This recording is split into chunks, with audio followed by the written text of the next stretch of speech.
प्रधानमंत्री नरेंद्र मोदी ने पश्चिम एशिया में जारी संघर्ष के बीच खाड़ी देशों में रह रहे भारतीयों की सुरक्षा को लेकर गंभीर चिंता जताई है। रविवार को केरलम के पलक्कड़ में एक रैली को संबोधित करते हुए पीएम मोदी ने कांग्रेस पर खाड़ी देशों में रहने वाले भारतीयों की सुरक्षा को जोखिम में डालने का आरोप लगाया है।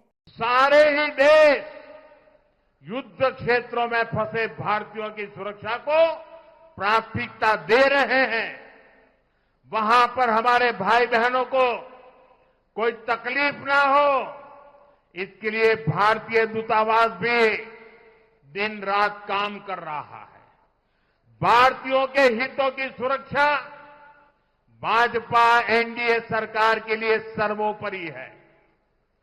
वहीं संवेदनशील मामले में कांग्रेस जिस तरह की बयानबाजी कर रही है वो भी आपको याद रखना है।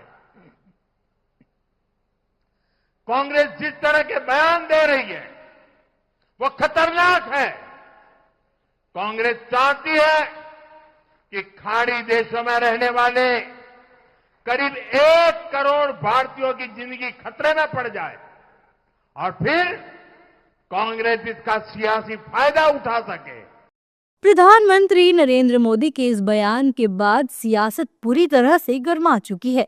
बीजेपी और उसके सहयोगी दलों के नेताओं ने पीएम मोदी के बयान का समर्थन करते हुए कांग्रेस पर तीखा हमला किया है। एनडीए नेताओं ने कहा कि कांग्रेस हमेशा से ही देश को पीछे करने का काम करती है।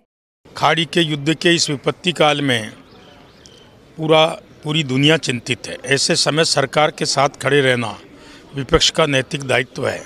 ठीक उसके विपरीत वो पैनिक क्रिएट करके अराजकता कायम करने का काम कर रहे हैं, तो निश्चित रूप से भारतीयों को उससे तकलीफ होने वाली है। मैं तो आग्रह करूंगा विपक्षियों से कि अपनी संवेदनशीलता का परिचय देकर, देशभक्ति का परिचय देकर इस संकट के काल में सरकार के प्रयासों के साथ खड़े हों। देखिए, आज अगर हम पूरे इस समस्या के ऊपर ध्यान करें तो नज़र आता है कि भारत की सरकार बहुत स्टिक डिप्लोमेटिक मूवमेंट के साथ आगे बढ़ रही है।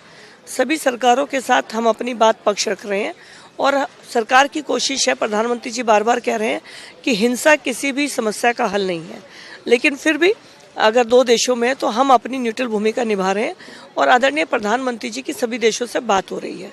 अगर कांग्रेस अब गलतफहमी फैलाती है या देश में कोई भ्रमात्मक प्रचार करती है तो जो लोग विदेशों में रह रहे हैं वास्तव में उनके लिए खतरा पैदा हो सकता है। इसलिए ये बहुत आवश्यक है कि कांग्रेस को अपनी रणनीति सोच समझ के बनानी चाहिए और देश के लोगों का ध्यान रखना चाहिए। सही माननीय प्रधानमंत्री जी ने बोला है, हम लोग भी बोल रहे हैं।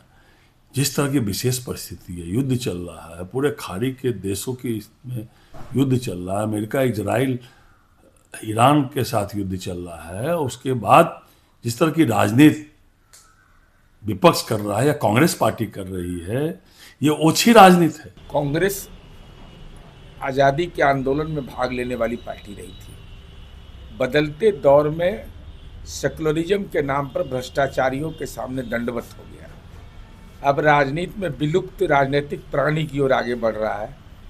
तो आदरणीय प्रधानमंत्री जी ने अगर ये आरोप लगाया है, भाई देश की विदेश नीति पर दुनिया के अंदर जाकर करके आलोचना करना, देश की आर्थिक नीति की, देश के आंतरिक हालात की चर्चा राहुल जी बाहर के देशों में करते हैं, तो स्वाभाविक है कांग्रेस अब नए दौर में आ गया।